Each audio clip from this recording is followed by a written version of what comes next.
It's about 25 past 4 and we've come out, as planned for a change, to a place called Dark Hedges, which I'm happily blocking the view of at the moment.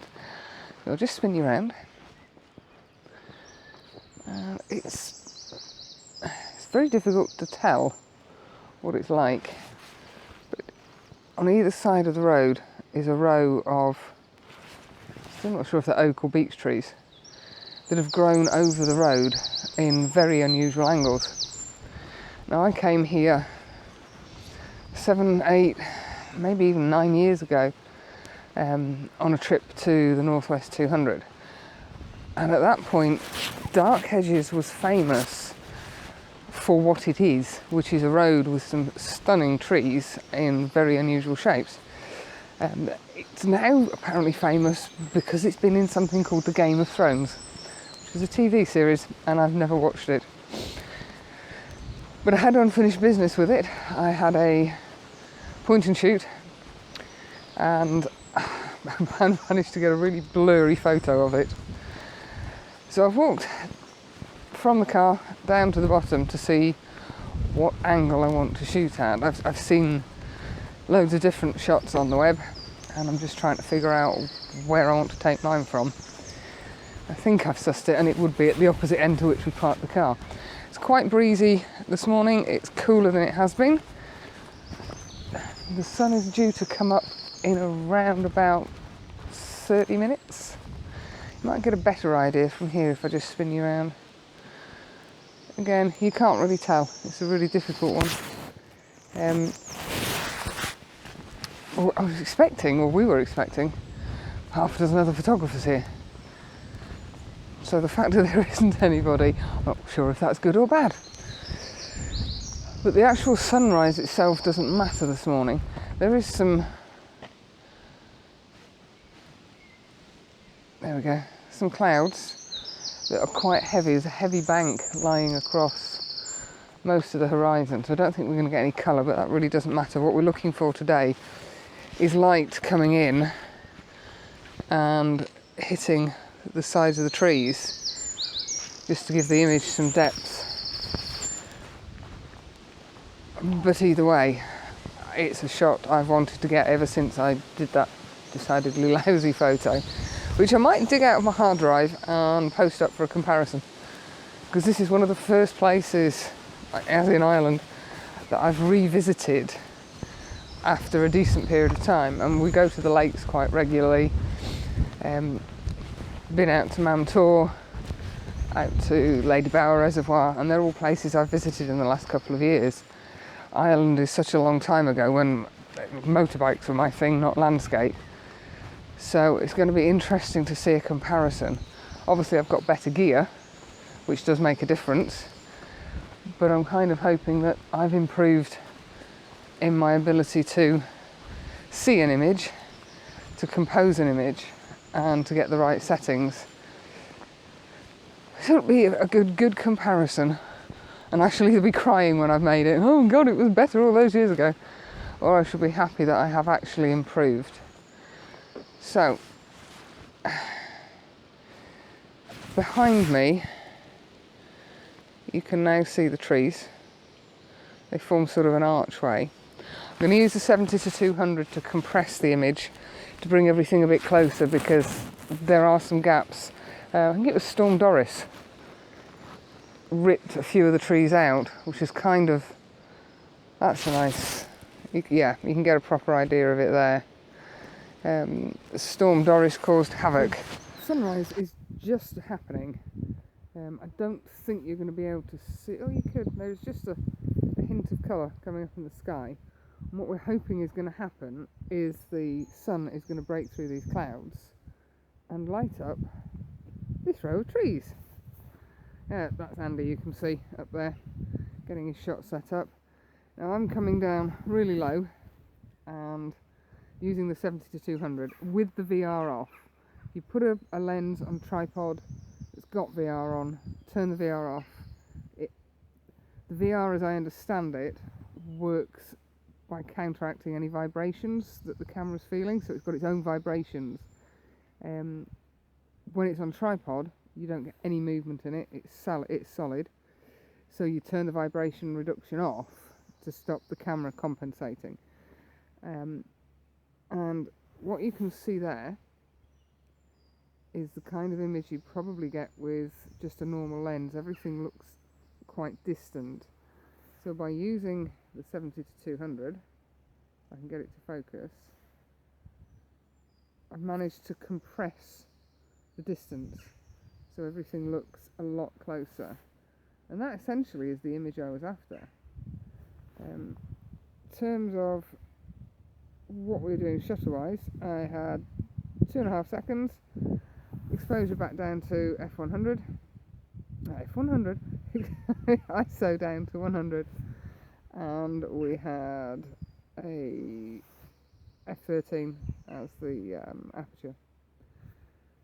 So that's, whoops, we'll come back into focus in a second. That's today's plan. All we need now is a nice bit of side light. And we've got sorted.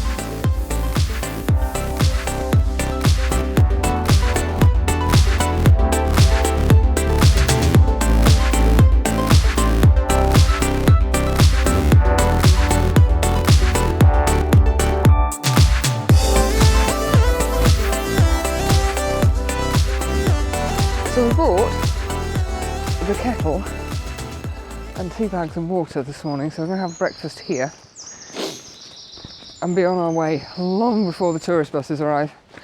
Apparently the buses tend to turn up sort of mid-morning onwards, which is fine by me. And then we're just going to go off for a drive down the coast and see what we can see. Catch up with you in a bit. We've stopped at Port Ballantrae, I think that's how you pronounce it, and it's absolutely fabulous little place. Excuse me, I'm just clambering over rocks. We're facing out onto the North Atlantic apparently, and if I just spin you around, oh, it's quite wild. There's some absolutely blinding waves coming in. I've been trying for the last half an hour to get the waves crashing in here. Excuse the wind blowing, but it is quite breezy down here. And the more I see of the Irish, the more impressed I am. I've noticed as we've... Let me see if I can stand still for a second. There we go. As we've been driving around, they have loads of little picnic areas, and a lot of them have toilet facilities in them, all of which are free, all of which are immaculately clean. They don't charge you for parking the car, which is a bonus. And everywhere is so clean.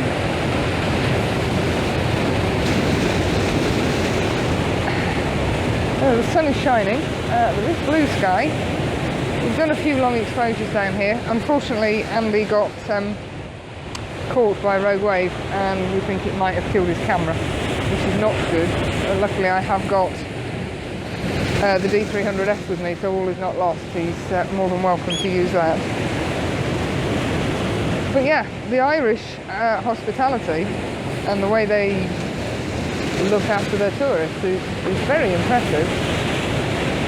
So we're going to pack up here. I think I might have to treat Andy to a bacon butty. It's not going to make up for a lost D750, however, it's the best I can do. So I'll catch up with you at the next stop. Bye!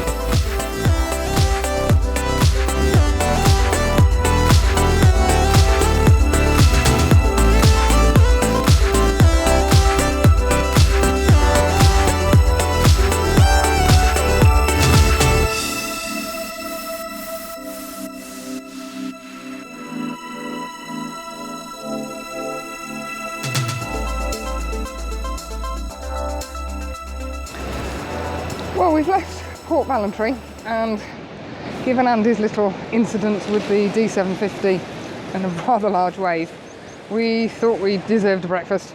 So we called up to Port Stewart, I believe, and had breakfast. It could have been Port Rush. And then we came back along the coast to Dunluce Castle, which is a ancient ruin, which I think you might just be able to, yeah, just up there. Now, I'm not really into wandering around old ruins. What I wanted to do was come down to this cove at the base, which is filled with these beautiful shiny black rocks. They're wet from the seawater. Seaweed as well, growing on the foreground rocks.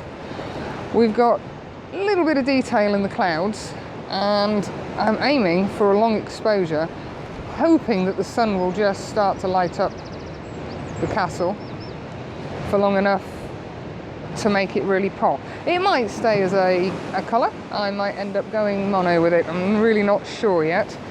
It's a bit of a trek to get down here. You just see there, just behind that sticky up bit there, is where we came down. So I have the camera set up. The composition was basically to include these foreground rocks, which have still got some water coming in, so I've got a little bit of interest down here, and then basically just shooting the castle. Oh, and my tin's going walkabouts. I've got the Lee 10 stop on, I've got a 0.6 ND grad on. The sky is considerably brighter than the rest of it, so that was the plan. Now, I'm not sure that you'll be able to see this because it's quite dark on the back of the monitor. Nope, that's not going to work at all. I'll post the picture up anyway because I think I am quite pleased with it. So from here, we are just going to carry on. Andy's got his own little challenge now. He's become iPhone photographer, although he knows he's more than welcome to use my spare body. I have a D300S with me. I get a bit paranoid about things going wrong. So, from Dunluce Castle, we will see you at the next stop.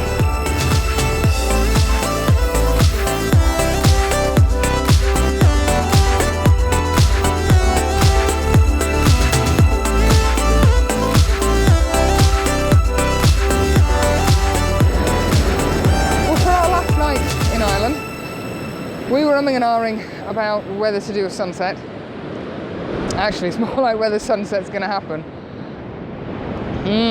Nice clouds. But we took a gamble and we've come out to Castle Rock, which is just below Muston Tower, which you can see up there. And that's where we were this afternoon. That's the photo I posted earlier on. There's loads of fishermen down here. Apparently there's a competition going on, and we parked on the beach, which is quite a novelty. I'm kind of hoping the fishermen are going to be here long after us so we can get pushed out if necessary. The beach is quite devoid of rocks until you get down to this far end down here, where there's some quite nice rocks. But we're just going to have a play around and see what we can come up with. I think the cloud cover is too much to actually get any colour this evening. But the sky is interesting. So anyway, enough rambling. I'm going to walk backwards for this bit, which is going to be good. Having had a couple of sessions with the camera on the coast, and the filters and a lens front element got plastered with seawater, I found out it's actually quite sticky stuff, and my usual grab a cloth and wipe it off really didn't work. So these things, if you can see those, bargain. They're about, I think about 10 quid for 200 on eBay, and they do the job brilliantly. They clean everything. They're spectacle quality. They're made by Zeiss, who make lenses, so I have a feeling that's possibly back to front.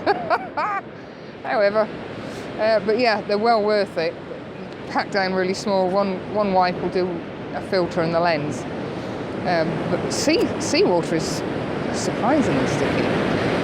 So, having come down, I've already got, excuse me while I disappear into darkness, I've set the tripod up, ready to go with, as usual, sand feet in place. And we're just going to see what we get. There's some nice patterns in the sand. The only slight drawback is the foam. I don't know if it's unique to side of this is the Atlantic, I think. If I take you down to the water's edge, the water's coming in really nicely and making lovely patterns in the sand, but when it goes out, be about to sink, it leaves all this horrible foamy stuff. It really isn't very pretty in photographic terms.